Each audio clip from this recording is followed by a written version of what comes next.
There was also the principle of common but differentiated responsibility and respective capabilities. This was followed by the Kyoto Protocol of 1997, which kept this principle intact. Some developing countries, in the meanwhile, started moving towards development, notably China, India, Brazil, and Southeast Asia.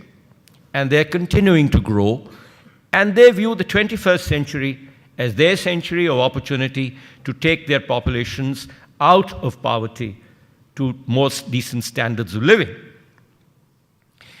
The IPCC report in 2007, the panel incidentally was headed by an Indian scientist, shows greater areas of concern.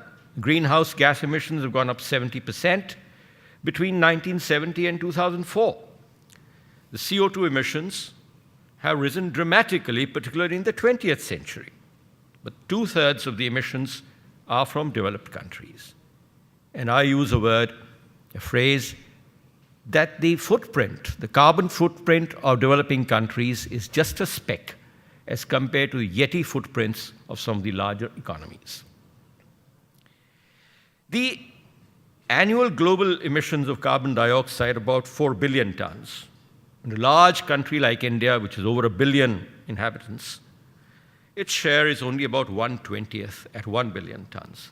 And the per capita emissions are 1 ton against Bill's 20.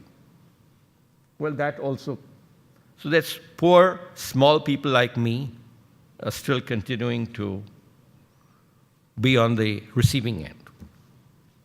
Energy intensity in India, luckily, is 0.16, and one of our major attempts and programs has been that we would like that this is maintained at a low figure. But then when there is pressure that you must not develop any further, you must choke your energy supply lines, the question, a rather crude question that is often asked in developing countries is, who caused the cancer? On who or which organ should undergo chemotherapy or radiation?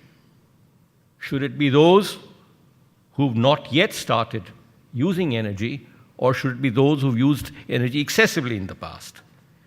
In my view, developing countries should be allowed to grow and uplift poverty while pursuing enlightened policies which democratic governments, I think, and enlightened governments will continue to pursue and have been moving in a spirit of cooperation. In my personal view, technology will again provide the answer. The question is of cost and affordability. IPRs. I do not think new technologies can be purchased at the indicated costs by developing countries. The IEA had indicated that the mitigation costs would be about $50 per ton for the present advanced current technologies, and about $200 to $500 per ton of CO2 saved. And the investments could vary from about 20 trillions to about 45 trillions, the additional investments.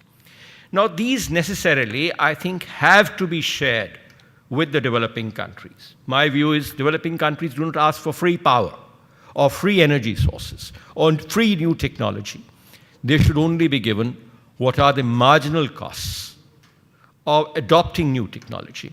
And I think any sane government, any sane administration or governance structure would use technologies which are more environment friendly, because the developing countries stand to lose most in terms of global warming because of their fragile economies. They need to spend much more money on adaptation, of which there is no talk at all. We're talking only of mitigation. So adaptation and mitigation and financing structures have to be in place. In India, we have launched a National Action Plan on Climate Change, which has 8 missions, and 2 of the major missions are on solar and energy efficiency. There are other missions also on water, glaciers, etc. What we have to look for, in my view, is a global regime for meeting incremental costs related to the accelerated introduction of new and cleaner technologies, a rapid cost reduction also in these new technologies, which can come about by locating the manufacture of these new technologies in developing countries, which will have ownership, a sense of ownership, and lower costs of development.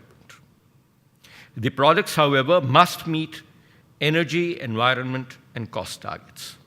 We also need to develop smart grids to harness even micro-energy production to a utilizable central pool, say solar, wind, all kinds of little energies which can be pooled together and be useful. Solar technology, ocean wave harness, thorium on the nuclear front, low carbonless or carbonless energy technologies as well as efficiencies should receive our attention. I would say we should begin investing heavily on new technology and on carbon fixation and utilization.